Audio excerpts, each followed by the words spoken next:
Bonjour, j'ai enfin les pièces.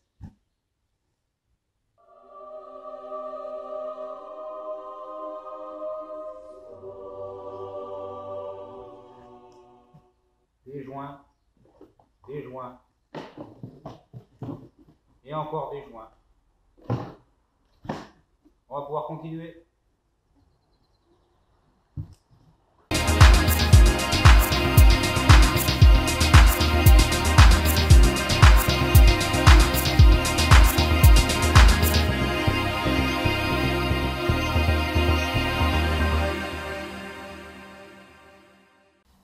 Donc la dernière fois, on avait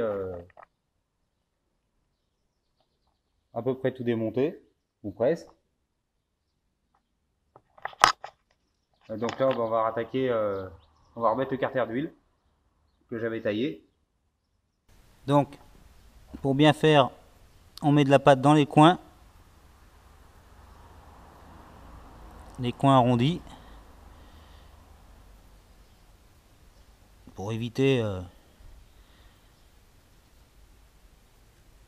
les potentielles fuites. Voilà.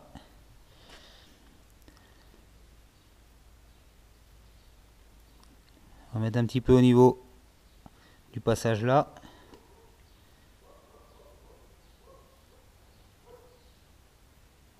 Hop.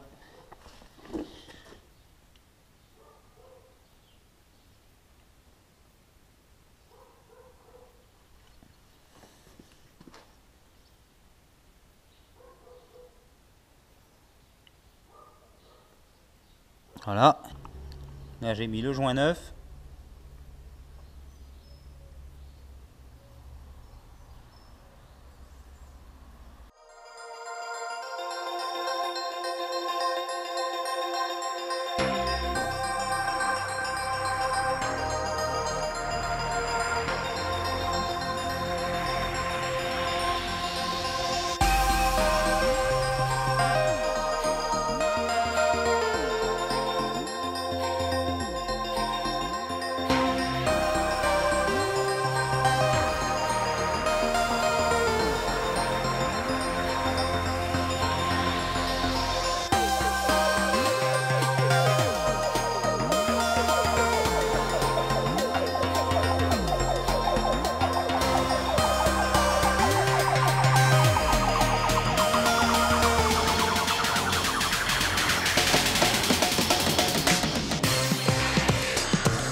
Maintenant on va repasser à l'autre partie du carter en tôle. J'ai mis la pâte à joint.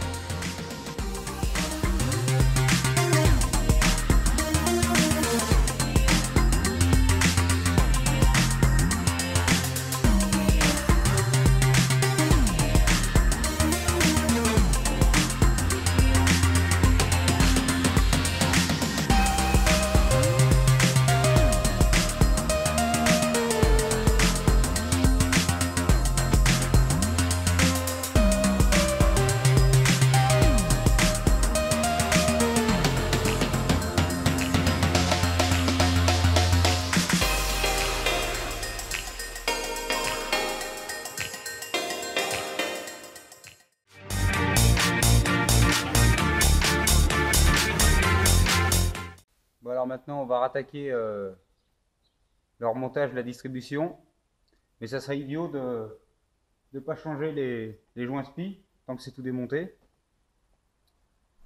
Donc on va s'occuper de ça avant.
Bon, maintenant, il est temps de passer à la courroie de distribution. Donc, déjà, on va utiliser les outils de calage, comme j'ai dit. Car ce que je rappelle, il n'y a pas de clavette là. Donc on va laisser les roues tourner librement, les roues d'Abracam. Et quand on va attendre, ça va rattraper le jeu et faire un calage optimal. Donc j'ai déjà approché plus ou moins du PMH le vilebrequin. Donc j'ai enlevé le boulon qui est là pour mettre la pige. Et les arbres à cam sont positionnés, je le rappelle, la fente est excentrée vers le haut. Voilà. Ça, on le met là-dedans. On met ça comme ça. Il n'y a pas besoin de serrer à la clé, hein, voilà. Tac, avec la main. Là, on approche. Tac, là ça bloque. On est bon.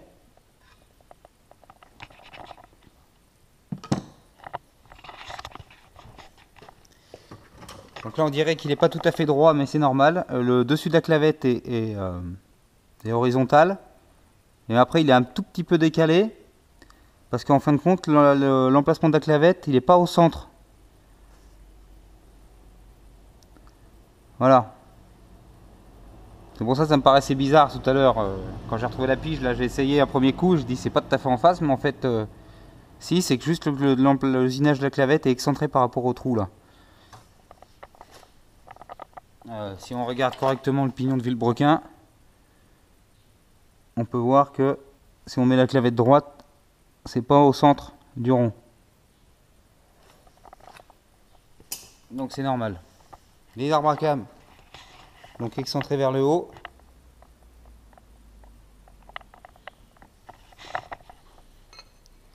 On rentre.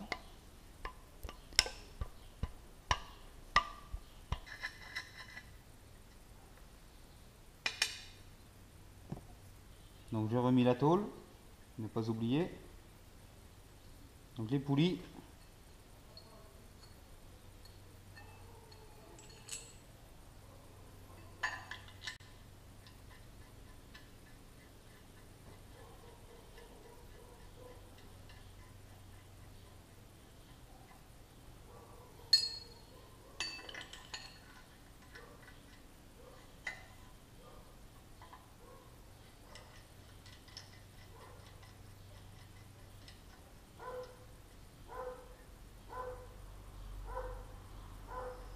Donc on serre pas trop. Voilà, de quoi que ça puisse bouger un tout petit peu.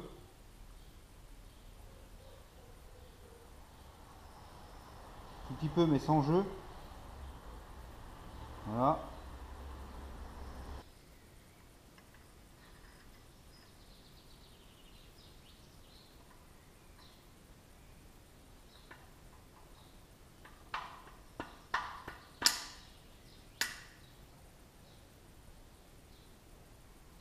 Voilà.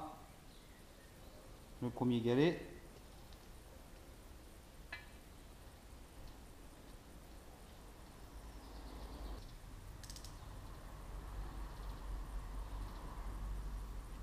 Le galet tendeur.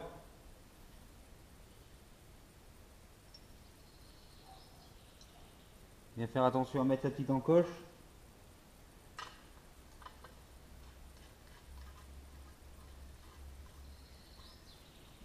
La courroie.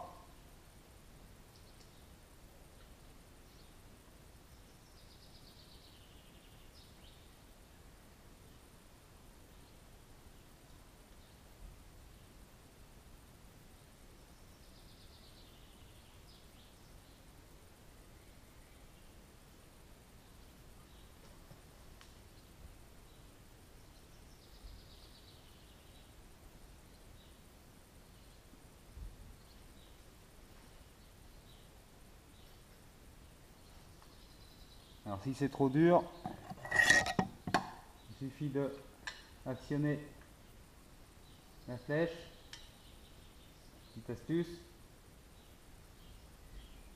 Voilà. Donc là, il y a une flèche qui nous indique de tourner comme ceci, à l'inverse des aiguilles d'une montre.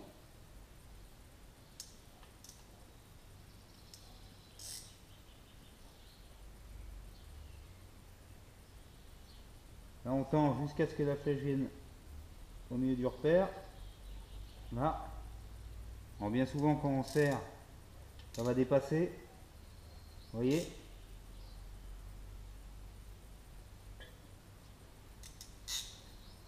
Donc, ce qu'il faut faire, c'est on relâche. On va s'arrêter avant.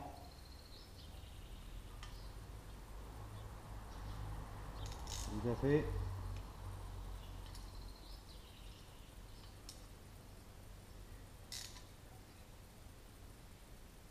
Voilà. Bon, on n'est pas à 1 ou 2 mm près. Hein. Du moment qu'on reste dans la fenêtre, la petite fenêtre, c'est bon. Là, on serre. Pas trop fort. Parce que c'est diamètre 8 le boulon dans de l'aluminium. Donc si on serre trop fort, on foire tout. Donc là, on serre ça.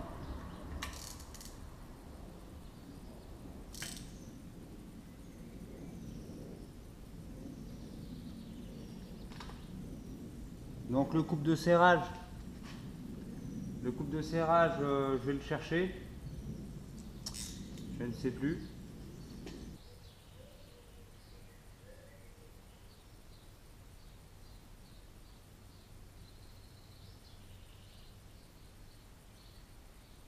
En Newton-mètre 68. Donc 68 Newton-mètre. 70, hein. On n'est pas à 0,2 près.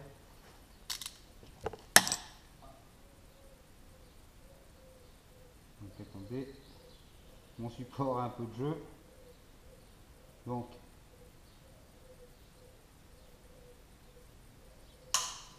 voilà. Ouais. Ah, j'étais presque. Hein. On va enlever les piges.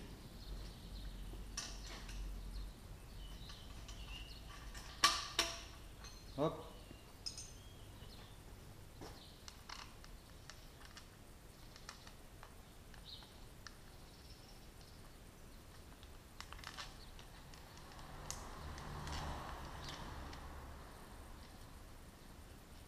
La poulie.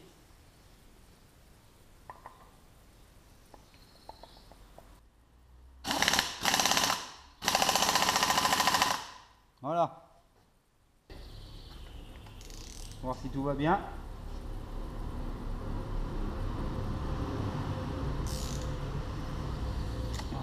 Il y a encore de la compression.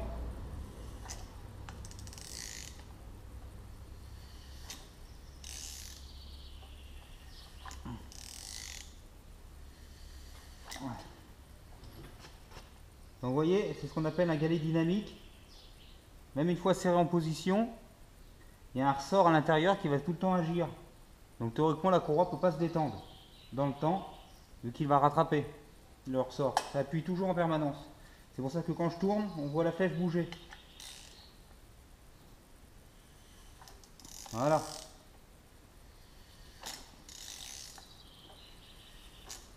Donc bon, bah, je vais le laisser par là, c'est très bien.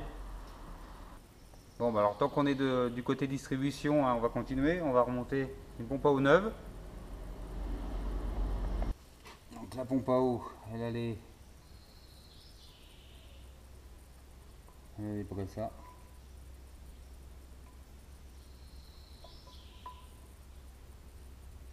Voilà. Faut pas se tromper.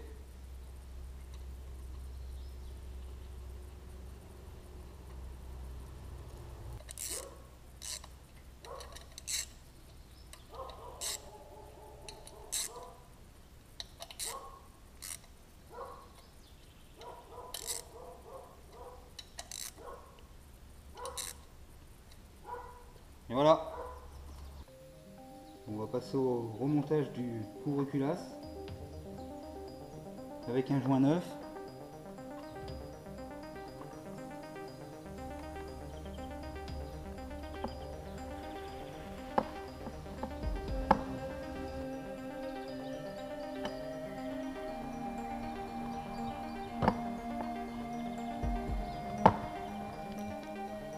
Un petit peu de pâte dans les coins.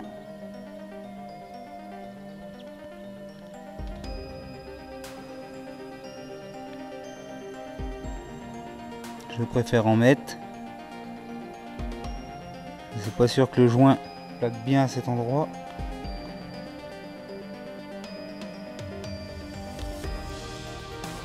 Noisette.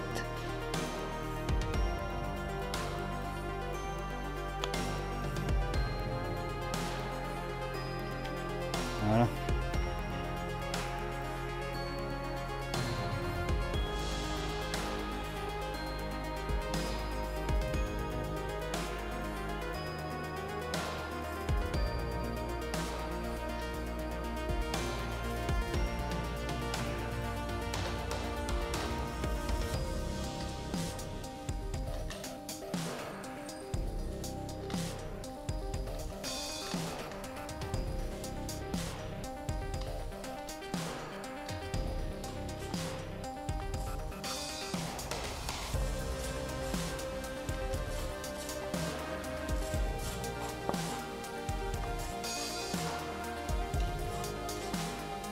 On va faire les bougies.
On va remonter le boîtier d'eau qui est livré en plusieurs parties. Donc j'ai mis un thermostat 88 degrés. D'origine c'est un 92. C'est toujours mieux de mettre un peu moins quoi.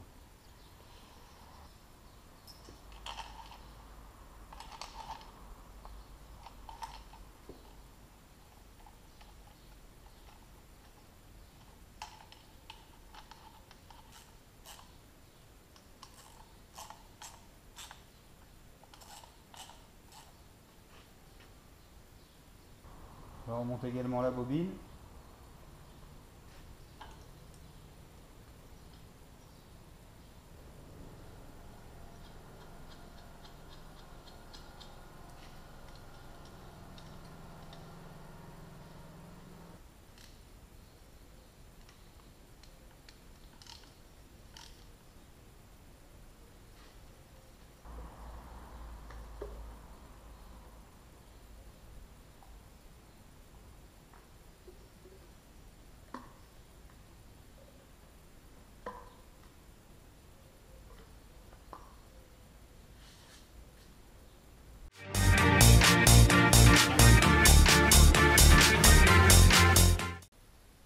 Bon et bien là, je me suis affairé à l'alternateur car il ne faut pas l'oublier. Hein.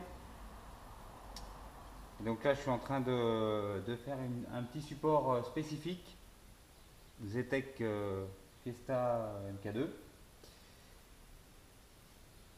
Donc j'ai remplacé, j'ai repris la poulie de l'alternateur du Zetec d'origine pour mettre sur l'alternateur le vieil alternateur de la Fiesta. Le problème c'est que là il faut que je m'approche absolument le maximum du bloc pour que ça passe à la traverse parce qu'il n'y a pas bien de place sur ces Fiesta. Donc voilà, je suis en train de confectionner un petit support bien comme il faut. Parce que là on est sur un... Là on est sur un ZTEC mais sur une escorte. Donc il y a pas mal de place. Hein. Mais le problème c'est que si je reprends un support d'alternateur de CVH, comme la plupart font, et ben ça m'éloigne trop l'alternateur. Et dans la Fiesta il va venir toucher là. Enfin ça va être trop juste quoi. Au passage on peut voir la patte pour la poulie de renvoi, pour la courroie d'accessoires, pour que la pompe à eau tourne dans le bon sens. Donc ça je vais peut-être même récupérer celle-là ou en faire une autre. Vu que j'ai le même support que ça sur l'autre. Donc voilà, ça c'est la Fiesta. Donc, ce qui va me gêner c'est certainement ça, que j'ai pas bien de place, hein, c'est le compartiment moteur est plus petit. Donc voilà. Je peux pas je peux pas me permettre de mettre le support d'origine, il va par là, de CVH, je peux pas. Alors, il y a des Anglais avec un alternateur d'XR2 qui le mettent, je sais pas comment, vers le bas, mais bon, ça passe limite. Moi, je vais me faire un petit truc bien comme il faut, au ras de la pipe d'eau. Ça va pas prendre de place. Bon, bah, vous aurez les images dans la prochaine vidéo. Hein. Mais après, bah, j'ai l'autre support qui revient là, avec le galet de renvoi pour ma courroie. Avec également, il nous reste aussi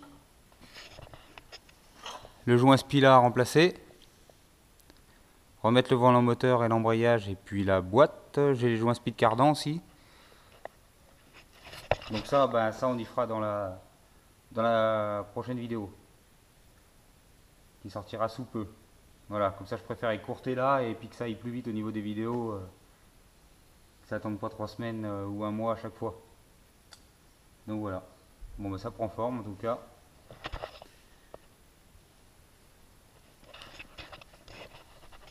C'est pas mal. Bon allez, je vais continuer mon petit support d'alternateur et puis dans la prochaine vidéo il sera fait. Donc voilà, ma prochaine vidéo je pense ça sera il y aura l'assemblage d'alternateur et puis la boîte à vitesse et on commencera à regarder le circuit d'essence car il y a quelques modifs à faire à cause du réservoir d'origine qui est pas bien compatible avec l'injection. Donc j'ai des petites surprises à vous montrer. Et puis voilà, et puis les pièces vont arriver au fur et à mesure. Je continue de commander en essayant de rien oublier. Et puis c'est tout. Allez, moi je vais continuer tranquillement. Et puis déjà préparer la prochaine vidéo. Allez, bonne mécanique à tous. A plus.